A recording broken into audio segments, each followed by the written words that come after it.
स्वागत है आप सभी का पीसीएस क्लासेज में। आज हम पढ़ने वाले हैं 30 महत्वपूर्ण एमसीक्यू लगाएंगे जो कि आपका स्टैटिक जीके से है क्वेश्चन। तो क्वेश्चन बहुत ही ज़्यादा महत्वपूर्ण है, तो आप अच्छे से सभी क्वेश्चन को अच्छे से रट लीजिएगा। देखिए आपका पहला क्वेश्चन दे रहा है। पहला आपका क्वेश्चन है कि मानव शरीर में विटामिन कहाँ भंडारित होता है। तो इसका सही उत्तर हो जाएगा यकृत में भंडारित रहता है। दूसरा आपका क्वेश्चन दे रहा है कि भारतीय विदेश व्यापार संस्था कहाँ स्थित है। तो आपकी नई दिल्ली में स्थित है।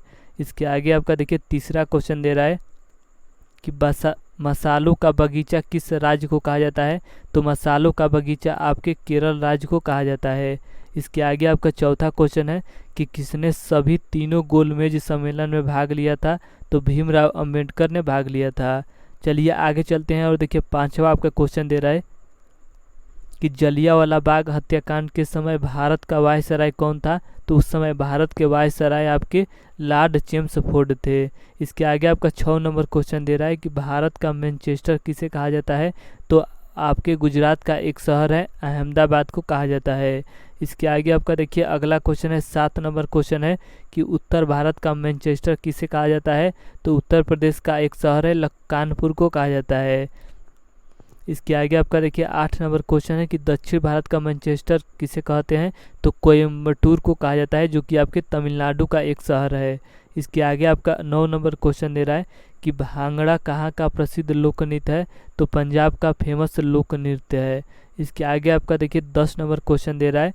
10 नंबर आपका क्वेश्चन है कि लोक चित्रकला की मधुबनी शैली भारत के किस राज्य में प्रचलित है। तो आपके बिहार राज्य में प्रचलित है। चलिए आगे चलते हैं और देखिए आपका अगला क्वेश्चन दे रहा है 11 नंबर। देखिए आपका क्वेश्चन है 11 नंबर आपका क्वेश्चन देखिए क्या दे रहा है। तो क्वेश्चन दे रहा है कि किस वर्ष स्वामी विवेकानंद ने विश्व धर्म सम्मेलन में भाग लिया था। तो 1893 ईस्वी में भाग लिया था। शिकागो में जो आपका हुआ था सम्मेलन उसमें भाग लिया था। तो इसके आगे आपका देखिए 12 नंबर क्वेश्चन दे रहा है कि महाभारत का प्राचीन नाम क्या है। तो महाभारत का प्राचीन नाम जय संहिता इसका प्राचीन नाम है। इसके आगे आपका देखिए 13 नंबर क्वेश्चन दे रहा है कि न्यूट्रॉन की खोज किसने की थी। तो न्यूट्रॉन की खोज आपके जेम्स चैडविक के द्वारा किया गया था। इसके आगे चलिए और देखिए 14 नंबर आपका क्वेश्चन दे रहा है कि अल्फ्रेड नोबेल ने किसका आविष्कार किया था। तो अल्फ्रेड नोबेल ने आपका डायनामाइट का आविष्कार किया था। इसके आगे चलिए और देखिए 15 नंबर आपका क्वेश्चन दे रहा है कि कंप्यूटर का जनक किसे कहा जाता है। तो चार्ल्स बैबेज को कहा जाता है।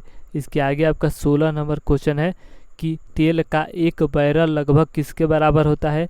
तो 159 लीटर के बराबर होता है। इसके आगे आपका 17 नंबर क्वेश्चन दे रहा है कि ज्ञानपीठ पुरस्कार किस क्षेत्र में दिया जाता है। तो साहित्य के क्षेत्र में दिया जाता है। इसके आगे चलिए और देखिए 18 नंबर क्वेश्चन दे रहा है कि रामचरितमानस के लेखक तुलसीदास किसके समकालीन थे। तो ये आपके अकबर के समकालीन थे। इसके आगे चलिए और देखिए 19 नंबर आपका क्वेश्चन दे रहा है कि गांधी जी दक्षिण अफ्रीका कितने वर्ष रहे थे। तो ये आपके 21 वर्ष रहे थे।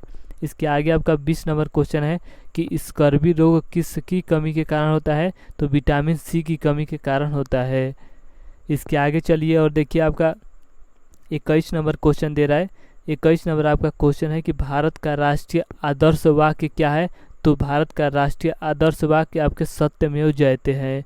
इसके आगे चलिए और देखिए आपका अगला क्वेश्चन यानी कि 22 नंबर क्वेश्चन दे रहा है कि एंजाइम मूल रूप से क्या है। तो एंजाइम मूल रूप से आपका प्रोटीन होता है। इसके आगे आपका 23 नंबर क्वेश्चन है कि गन मेटल किसका एक मिश्र धातु है।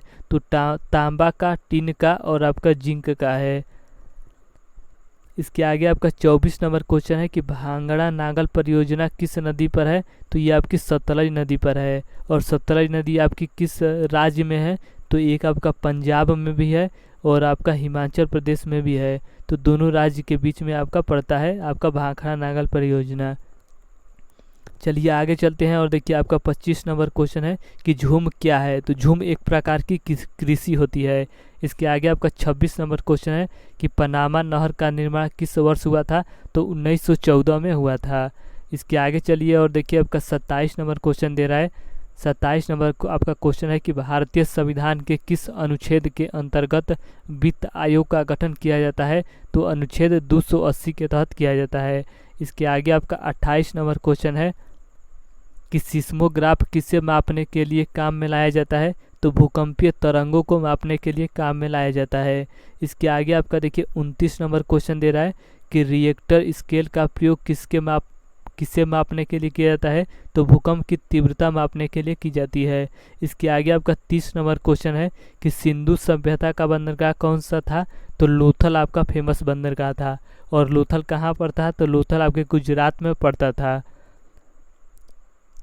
इसके आगे आपका आज का लास्ट क्वेश्चन है कि कौन सा शासक अपने भोजन में जहर खाता था, तो महमूद बेगड़ा था। और महमूद बेगड़ा की बात करें तो ये आपके गुजरात का फेमस महत्वपूर्ण शासक हुआ करता था। तो चलिए आज के लिए इतना ही। हमने 30 महत्वपूर्ण क्वेश्चन लगाए जो कि आपके एग्जाम के लिए बहुत ही ज़्यादा